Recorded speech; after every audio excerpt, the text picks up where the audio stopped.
Hello everyone and peace of Christ to all of you. One of the Muhammadan, he left a message saying that how you can explain the amazing wisdom in the Quran. So I decided to share some of the amazing wisdom and the teaching of the amazing God. His name is Allah in the Quran. As you see, I'm using my phone, so excuse me, it's not as usual, but it does the job. Here we have in front of us chapter 33, verse number 53. And as you see, this is the Muslim translation, not my translation. Here we notice a story, supposedly. It's not a story, it's an order. The God of the heaven and the earth and the galaxies and beyond the galaxies is worried about 3 or 4 things. Let us review the wisdom of Allah. Believers, Abduls, enter not the house of the Prophet without his permission. Allah, the God of all Islam, is worried about entering the house of the Prophet without permission. Okay, hold on. If somebody entered the house of the Prophet and he is a prophet, public figure, he is a judge, he is a ruler, I mean, what will happen exactly? I mean, isn't he a prophet? So you want to be a prophet or you don't want to be you want to be a private person who nobody enter your house? Okay. So Allah is worried about Muslims entering the house of the Prophet without permission. Later we will see why. And then he says, nor wait for a meal to be prepared. You go to the house of Muhammad, you say, I am poor man. The Prophet will say to you, well, we don't have a meal. He told the wives to say, tell them we don't have food, go. And then they stay waiting because, okay, you don't have a meal now, what about later? Maybe, I mean, people would eat. You don't have food now? What about 2 hours from now, 3 hours from now? We will wait. Don't wait. And don't wait for it to be prepared because it will never happen. And then here, Allah is a truthful. He is telling you the truth, that this is hurtful. This is hurting the Prophet. What is hurting the Prophet? To enter his house and to eat sandwiches which is not made for you. And Allah is not shy to express himself, and he is not ashamed of speaking the truth. What the truth? That this has hurt the Prophet, to enter his house without permission and to eat his meal. And here we need to stop. Many of you will say, well, I don't like people to go my house without my permission. But maybe you don't understand. If we go a little bit down, you see the interpretation made by the Abdul. It says to you that the Arab tradition, they go to their houses and they enter their houses, and not only that, they eat.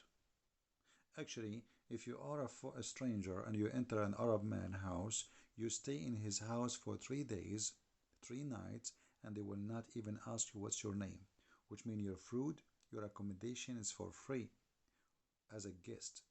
It's a shame for an Arab man to ask you who are you and what do you want. Until you pass the first 3 days, then they will ask you. This is before Muhammad. After Muhammad, things change. Muhammad, he is an Arab, but he's different. He's cheap. He's selfish. He is crazy. He wants to be a prophet. The Arab, they used to be proud actually to have a guest. When somebody come to the tribe, they will be fighting over the guest who will sleep in the house of who. So if you sleep in the house of this person, you don't accept to sleep in the house of that person, that means you are insulted the other one. Muhammad is different.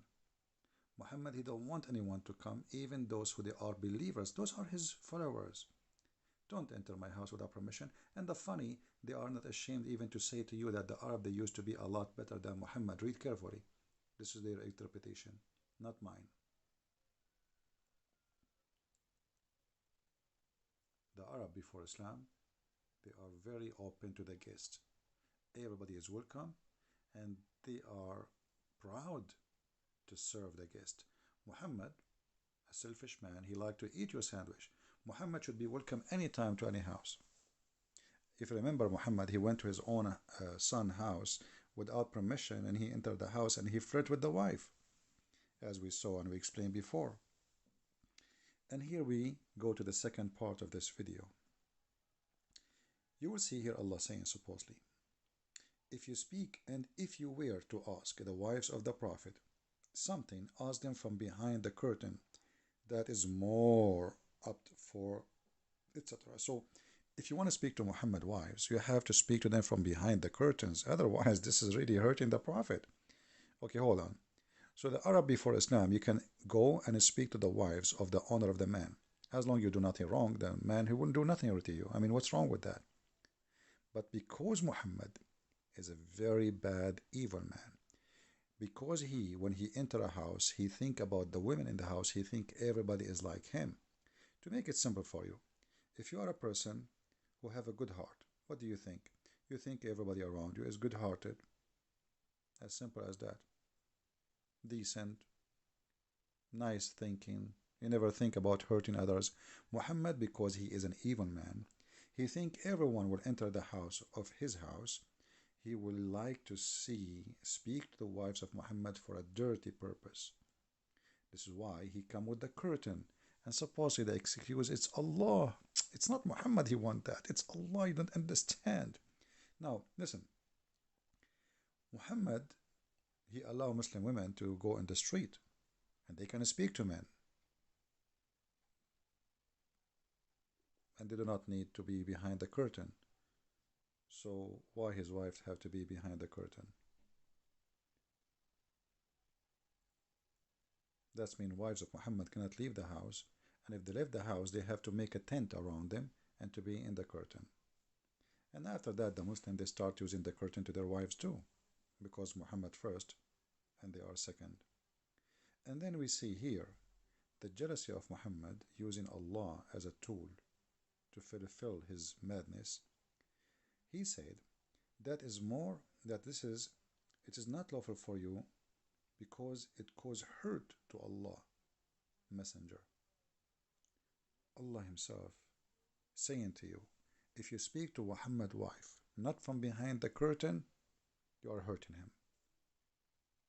If you speak to Muhammad's wives face to face, it's a big sin.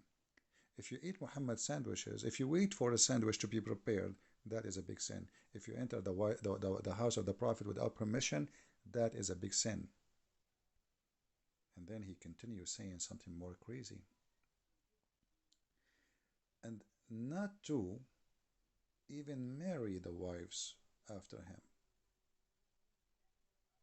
So not only you cannot speak to Muhammad's wives unless they are behind the curtain, Muhammad died, and now the wives are lawful to get married.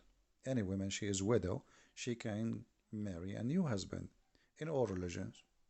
And actually, if you ask Muslims, did Muhammad marry women before and they were widows? He would say yes.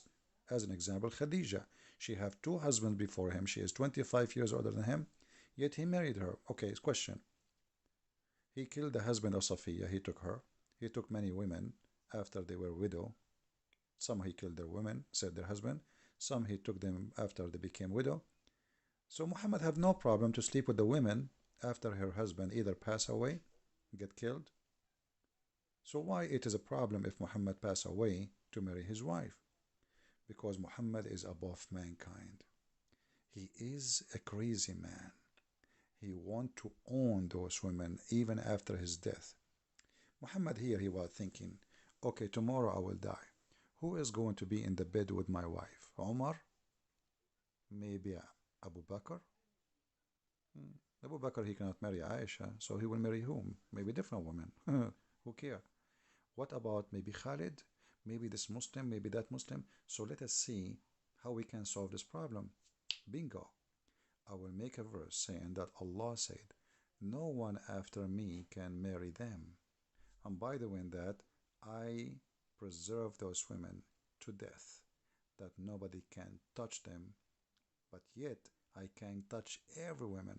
Actually, in the interpretation of the Quran, it says that if the Prophet, his eyes fall into a woman, which means he like her husband must divorce her immediately so the Prophet, he can have her.